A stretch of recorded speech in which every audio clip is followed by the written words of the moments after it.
সাবেক প্রধানমন্ত্রী ও BNP chairperson Begum Khaleda Zia চিকিৎসাধীন অবস্থায় মারা গেছেন। আপনার বাবার খুনিকে যদি ছেড়ে দেয় এবং সে যদি আপনার বাসার আশেপাশ দিয়ে হাঁটে, আপনার কেমন লাগবে তাহলে? শ্রোতা, আপনারা জানেন যে লন্ডনে উন্নত চিকিৎসার জন্য গিয়েছে বেগম খালেদা জিয়া, কিন্তু সেই উন্নত চিকিৎসার জন্য গিয়ে হঠাৎ এটা কি হলো? অবশেষে যে তথ্য দিলেন খালেদা জিয়ার পুত্র তারেক রহমান। আসলে আজকে ভিডিওটি খুবই ইম্পর্টেন্ট ভিডিও, যার কারণে সম্পূর্ণ ভিডিওটা না টেনে দেখতে চেষ্টা করবেন।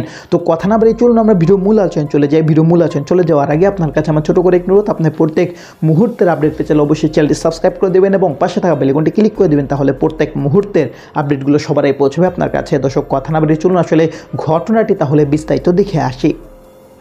এতিমদের টাকা আত্মসাতের মিথ্যে অভিযোগ থেকে অবশেষে মুক্ত হলেন সাবেক প্রধানমন্ত্রী খালেদা জিয়া। জিয়া অরফানেজ ট্রাস্ট দুর্নীতি মামলায় তিনি ও তার ছেলে তারেক রহমান সহ সবাই খালাস পেয়েছেন। এই মামলায় বিচারিক আদালত ও হাইকোর্টের দেওয়া সাজার রায় আজ আপিল বিভাগ বাতিল করেছেন। এই মামলাকে বিদ্বেষমূলক অভিহিত করে অভিযুক্তদের বিরুদ্ধে অপরাধ প্রমাণিত হয়নি বলে রায়ে পর্যবেক্ষণ দিয়েছেন সর্বোচ্চ আদালত। জাভেদ আক্তারের রিপোর্ট। এতিমদের সহায়তার জন্য 1991 সালে কুয়েতের সে সময়ের আমির বাংলাদেশের প্রধানমন্ত্রীর ত্রাণ তহবিলে টাকা পাঠান। তখন প্রধানমন্ত্রী ছিলেন খালেদা জিয়া।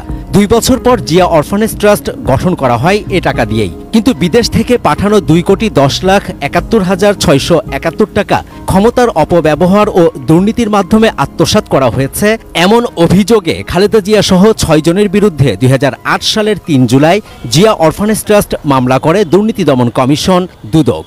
আজকে ধরা পড়ে গেছে ওই এতিমের টাকা মেরে। কোনো দুর্নীতি আমি করিনি।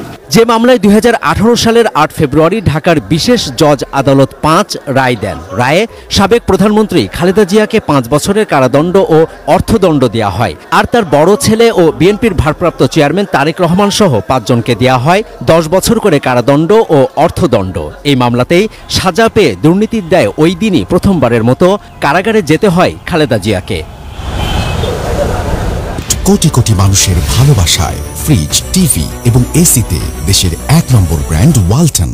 বিচারিক আদালতের রায়ের বিরুদ্ধে দুদকের করা আবেদনের পরিপ্রেক্ষিতে 2018 সালে 30 অক্টোবর খালেদা জিয়ার সাজা বাড়িয়ে 10 বছরের কারাদণ্ড দেন হাইকোর্ট। এই রায়ের বিরুদ্ধে 2019 সালে Khaleda Zia leave to appeal করলেও দীর্ঘদিন তা ঝুলেছিল।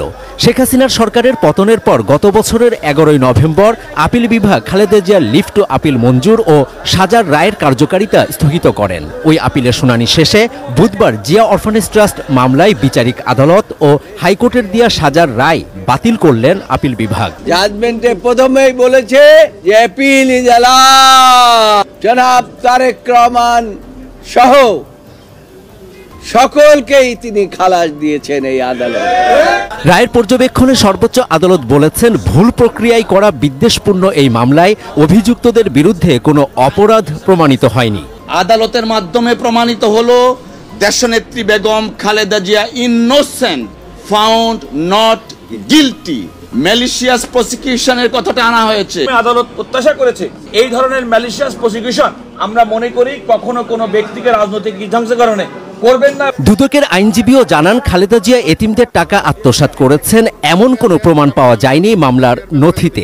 বেগম খালেদা জিয়ার কেস প্রাথমিক ইনিশিয়াল স্টেজেই কোয়াশ হয়ে যাওয়া উচিত। আত্মসাৎ হয়নি এবং কনভার্টও হয়নি।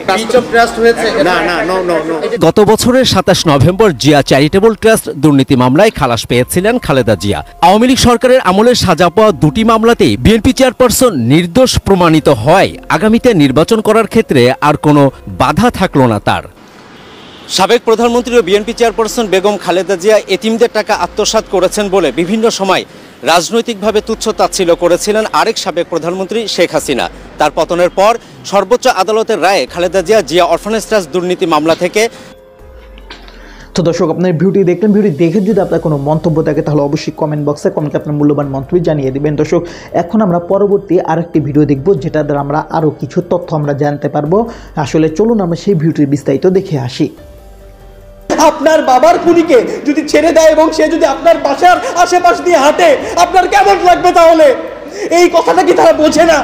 বাড়ির যে কর্তা তাকে হত্যা করা হচ্ছিল, তখন প্রতিটা বাসার থেকে যে এক একটা ফ্যামিলিকে বুট দিয়ে লাথি দিতে দিতে, বেয়োনেট দিয়ে খোঁচাতে খোঁচাতে, বন্দুকের বাট দিয়ে মারতে মারতে যে তাদেরকে কোয়ার্টার গার্ডে নিয়ে যাওয়া হয়েছে, সেই খবরটা আপনারা কখনো প্রচার করেন না। ইভেন্চুয়ালি গিয়ে আমরা আন্তর্জাতিক অপরাধ ট্রাইব্যুনালে গিয়ে অভিযোগ দায়ের করেছি। অভিযোগ দায়ের করার পর আমরা নোটিশ করেছি যে একটা কমিশন গঠন করা হয়েছে, এবং কমিশন গঠন করার কমিশনের একমাত্র উদ্দেশ্য হচ্ছে যে সেটা ট্রুথ যেটা সেটা বের করবে।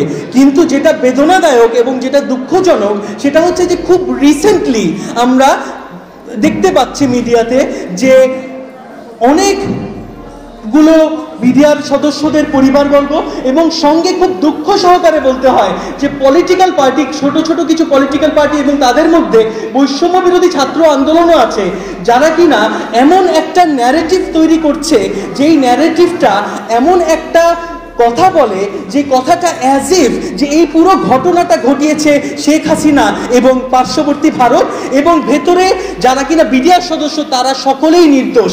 না, আমাদের এই সংবাদ সম্মেলনের মূল উদ্দেশ্যটা হচ্ছে এটাই প্রমাণ করা যে তারা সকলে নির্দোষ না। ভেতরে যারা খুন করেছে, যারা খুনের মামলায় মৃত্যুদণ্ডপ্রাপ্ত আসামি অথবা যাবজ্জীবন প্রাপ্ত আসামি, তারা মোটেও নির্দোষ না। তারা যে নির্দোষ না সেটা আপনারা কখনোই বলতে পারবেন না যে তদন্ত হয়নি। তদন্ত হয়েছে, সেই তদন্তগুলোতে অনেকগুলো সাক্ষী ছিল, সেই সাক্ষীগুলো আপনাদের সামনে আজকে কথা বলেছে। সেগুলোর মধ্যে এই যে বেঁচে থাকা, বেঁচে ফেরা শহীদ যারা সেনা অফিসার তারা রয়েছে এবং শহীদ পরিবার আছে, সেই সাক্ষীগুলোকে নিয়ে আমরা আপনাদের সামনে উপস্থিত হয়েছি, যেন কিনা তারা নিজের মুখে বলতে পারে যে আসলে তারা কি করে ক্রস চেক করেছে এবং তারা সাক্ষী দিয়েছে এবং তারা নিরপরাধ না। একটা বিষয় নিয়ে আবারও আমি ক্লিয়ার করি, যারা আসলে জামিন পেয়েছে তাদেরকে জুডিশিয়ারি জামিন দিয়েছে, সেটা তাদের অধিকার এবং এটা নিয়ে আমরা কোনো মন্তব্য করতে চাই না। তাদের মামলা শেষ হয়নি, তারা কেবলমাত্র এখন জামিন পেয়েছে, এবং যেহেতু তারা মার্ডারের যে মামলাটা ছিল সেখানে খালাসপ্রাপ্ত, যার কারণে জুডিশিয়ারি একটা কথা বলার পরে সেটার পরে আমরা আসলে সে বিষয় নিয়ে কোনো মন্তব্য করতে চাই না। তবে যেটা কিনা বিডিআর সদস্যরা, তাদের পরিবারবর্গ এবং বৈষম্য বিরোধী ছাত্র আন্দোলন থেকে যে দাবিটা করা হচ্ছে যে এরা সকলেই নিরপরাধ এবং ঢালাওভাবে যারা কিনা মৃত্যুদণ্ডপ্রাপ্ত আসামি এবং যাবজ্জীবন প্রাপ্ত আসামি তাদেরকেও ছেড়ে দিতে হবে, সেটা সম্ভবপর না। সেটা আমরা যারা শহীদ পরিবার, আমাদের জন্য অত্যন্ত কষ্টকর, অত্যন্ত বেদনাদায়ক এবং এটা আমাদের জন্য অত্যন্ত রিস্কি একটা ব্যাপার। আপনারা চিন্তা করেন, বারে বারে বলা হচ্ছে যে একটা ন্যারেটিভের কথা যে শুধুমাত্র শেখ হাসিনা আর ইন্ডিয়াই বুঝে এটা করিয়েছে, তারা করাতে পারে, হতে পারে তারা করিয়েছে, সেটা কমিশনকে বের করতে দেন। এই যে ঢালাওভাবে বলা হচ্ছে যে যারা কিনা মৃত্যুদণ্ডপ্রাপ্ত আসামি এবং যাবজ্জীবন প্রাপ্ত আসামি তাদেরকেও ছেড়ে দিতে হবে, এটা কি ধরনের কথা? আমরা যারা শহীদ পরিবার আছি, আমাদের সাক্ষী নিয়ে যারা কিনা বেঁচে আসা আর্মি অফিসার রয়েছে তাদের সাক্ষী নিয়েই তো আসলে তাদেরকে ইমপ্রেজেন্ট করা হয়েছে। এখন তাদেরকে আপনি ছেড়ে দেবেন? এটা কি করে সম্ভব? তাদের যে বর্বরতা সেটা কি আপনারা আগে ধারণ করেননি? আপনারাই তো ধারণ করেছিলেন। এবং এই কারণে আজকের প্রেস কনফারেন্সটা একটু ডিফারেন্ট। আজকের প্রেস কনফারেন্সটা হচ্ছে শুধুমাত্র সেই দিন বিডিআর সদস্য দ্বারা কি পরিমাণে নির্যাতন করা হয়েছে, কি পরিমাণে নিপীড়নের শিকার হয়েছে অফিসার এবং তাদের পরিবারবর্গ, তারা কি বর্বরতার পরিচয় দিয়েছে, সেই জিনিসটা আপনাদেরকে শোনানো হবে। আমরা কোনো দাবি করব না আজকে, আমরা বিচারেরও দাবি করব না আজকে, কারণ আমরা চাইবো যে জনগণ এবং মিডিয়া এই জিনিসটা নিজেরা বিচার করুক যে আসলে তারা কাদেরকে নিরপরাধ বলছে, কি করে হয় তারা নিরপরাধ।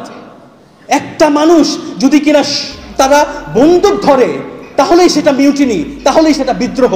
এবং শুধু যদি বিদ্রোহ হতো, শুধু যদি এমনটা হতো যে তারা 7 বছর জেল খেটেছে, তা তো না, তারা খুন করেছে, তারা হত্যা করেছে। বারে বারে বলা হচ্ছে যে একটা ন্যারেটিভের কথা যে শুধুমাত্র শেখ হাসিনা আর ইন্ডিয়াই বুঝে এটা করিয়েছে, তারা করাতে পারে, হতে পারে তারা করিয়েছে, সেটা কমিশনকে বের করতে দেন। হতেই পারে তারা করেছে, আমরা যথেষ্ট এভিডেন্স আছে আমাদের। কিন্তু তো দর্শক, আপনার সম্পূর্ণ ভিডিও দেখলেন, আর সম্পূর্ণ ভিডিও দেখে যদি আপনার কোনো মন্তব্য থাকে তাহলে অবশ্যই কমেন্ট বক্সে কমেন্টে আপনার মূল্যবান মন্তব্য জানিয়ে দেবেন। দর্শক, কথা বলতে বলতে আমরা ভিডিও শেষ পর চলে এসেছি। ভিডিও শেষ করে আপনার কাছে আবার অনুরোধ করছি, আপনার প্রত্যেক মুহূর্তের আপডেট পেতে চাইলে অবশ্যই চ্যানেলটি সাবস্ক্রাইব করে দেবেন এবং পাশে থাকা বেল আইকনটি ক্লিক করে দেবেন, তাহলে প্রত্যেক মুহূর্তের আপডেটগুলো সবার আগে পৌঁছবে আপনার কাছে। দর্শক, বিশেষ করে সবাই ভালো থাকবেন, সুস্থ থাকবেন, আল্লাহ হাফেজ।